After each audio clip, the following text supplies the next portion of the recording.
ഇനിയിപ്പോ 2 ദിവസമേ ഉള്ളൂ. വന്നതിന്റെ കാരണം വെച്ചാൽ എന്റെ അടുത്ത് പറഞ്ഞു പന്തയം സഖാവ് ബ്രസീൽ ഡ്രസ് ഇട്ട് കളിക്കാൻ വരുന്നു. എന്റെ അടുത്ത് അർജന്റീനൻ ഡ്രസ് ഇട്ട് ഞാനപ്പോ കളി പ്രതീക്ഷ ചെയ്തപ്പോ ഇത് നമ്മൾ തമ്മിലായി മാറി. അതുകൊണ്ടാണ് ഞാൻ കളി പ്രതീക്ഷിച്ചു വന്നയാ. പക്ഷെ അതേ തയ്യാറില്ല. അപ്പൊ ഇത് താങ്കളിപ്പോ ഏത് ഭാഗത്തായാലും ബ്രസീലിനെ കുറിച്ച് ഞാൻ വെറുതെയല്ല. ബ്രസീല് 22 തവണയാ കളി കഴിഞ്ഞത്. അതിൽ 5 തവണ ബ്രസീലാ ചാമ്പ്യന്മാരായത്. മാത്രല്ല ബ്രസീൽ ഇത്തവണ നല്ല ടീമാണ്. ആ ടീമിന്റെ കോമ്പിനേഷൻ അതാണ്. നിങ്ങൾ നെയ്മർ മാറ്റി നിർത്തിയ നെയ്മർ ഉണ്ടായാലും ഒരു ഊർജ്ജമാ. പക്ഷെ കളിക്കാരുണ്ട് ബ്രസീലില്.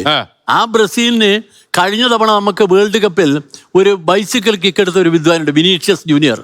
അവൻ ഏറ്റവും ശക്തമായി കളിക്കുന്ന ഒരു കളിക്കാരനാണ് ഇപ്പം വിനീഷ്യസ്.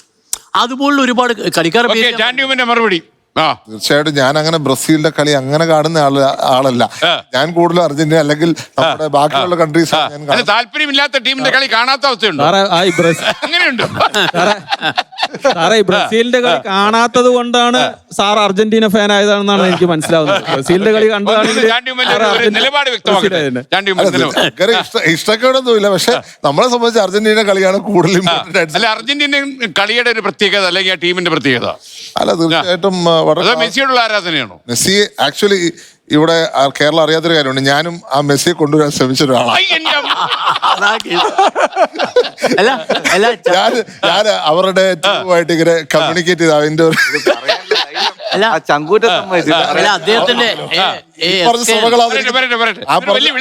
ആ പറഞ്ഞ ശ്രമം അല്ലെങ്കിലും ഞാനിതൊന്ന് കൊണ്ടുവരുന്നത് വളരെയധികം ആഗ്രഹിച്ച ഒരാളാണ്. ഞാൻ അവരുടെ ഞാൻ ഈ കൊണ്ടുവരുന്ന പറഞ്ഞ സമയത്ത് പല ശ്രമങ്ങൾ നടക്കുന്നുണ്ട്. അതിനകത്ത് ഒരു ശ്രമം നമ്മുടെ ഉണ്ടായിരുന്നു. പക്ഷെ അപ്പം പൂർണ്ണമായി പാളിപ്പോയൊരു ശ്രമമാണ് അവര് നടത്തിയായിരുന്നു. ഞാൻ വിചാരിച്ച അവര് വരുമെന്ന് തന്നെയാണ് എന്റെ പ്രതീക്ഷ. പക്ഷെ എന്താണെന്നറിയില്ല, ഈ കേരളം ഒഴിച്ച് ബാക്കി എല്ലാ സ്ഥലത്തും ചൂസ് ചെയ്തു. കേരളത്തിനോട് എന്തെങ്കിലും പ്രത്യേകിച്ച് അവഞ്ഞുണ്ടോന്ന് അറിയത്തില്ല ആ സമയമായപ്പോഴത്തേക്ക്. എങ്കിലും അല്ല, പ്രതീക്ഷിച്ചു. കാരണം അതിന് സാധ്യത ഉണ്ടായിരുന്നു. അതിന് സ്പോൺസേഴ്സ് റെഡി ആയിരുന്നു. പക്ഷെ അവരുടെ ഭാഗത്ത് ഫൈനലായപ്പോൾ എന്തോ ഒരു താല്പര്യക്കുറവ് വന്നു. അതിന്റെ പ്രധാന കാരണം ഇൻഫ്രാസ്ട്രക്ചറിന്റെ പ്രശ്നം തന്നെയാണ്. അതായത് ഏതൊരു ടീമും ഇന്ത്യയിൽ കളിക്കാൻ വരണമെങ്കിൽ കളിക്കാനായി വരുമ്പോൾ അവർക്ക് നല്ലൊരു സ്റ്റേഡിയം വേണം. സ്റ്റേഡിയത്തിന് ഒത്ത അതേ നിലവാരത്തിലുള്ള ഒരു പരിശീലന ഗ്രൗണ്ട് വേണം. അവർക്ക് താമസിക്കാൻ നല്ല ഹോട്ടൽ വേണം. അതിന്റെ ഇൻഫ്രാസ്ട്രക്ചർ മറ്റു വേണം. അപ്പൊ നമുക്ക് അതില്ല എന്നുള്ളതാണ് നമ്മൾ ചൂണ്ടിക്കാണിച്ച സ്റ്റേഡിയം. എഗൈൻസ്റ്റ് ആയിട്ട് കളിക്കുന്ന ടീം മുൻകൂട്ടി അറിയാം. ഫിഫ അറിയാതെ ഒരു രാജ്യത്തിന്റെ ടീമിന് ഇവിടെ വരാൻ കഴിയില്ല. അന്ന് പറഞ്ഞപ്പോഴേ ഞാൻ പറഞ്ഞത് അപകടമാണ് ഈ പറച്ചല്. ഞാൻ പൊതുവെ മന്ത്രിയോട് പറയാൻ മന്ത്രിയോട് പറയാൻ നമുക്ക് പറ്റൂല.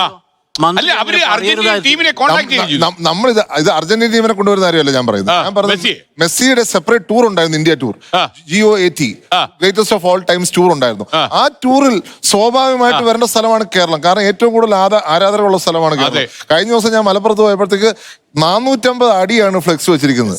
ഇവിടെ മലപ്പുറത്ത് വന്നാൽ, ഇവിടെ തിരുവനന്തപുരത്ത് വന്നാൽ, കേരളത്തിൽ എവിടെ വന്നാലും ഇളകി മറിയും. ഒരു 10 ലക്ഷം പേരെങ്കിലും അവിടെ വരുന്ന ഒരു സാഹചര്യം ഉണ്ടായിരുന്നു.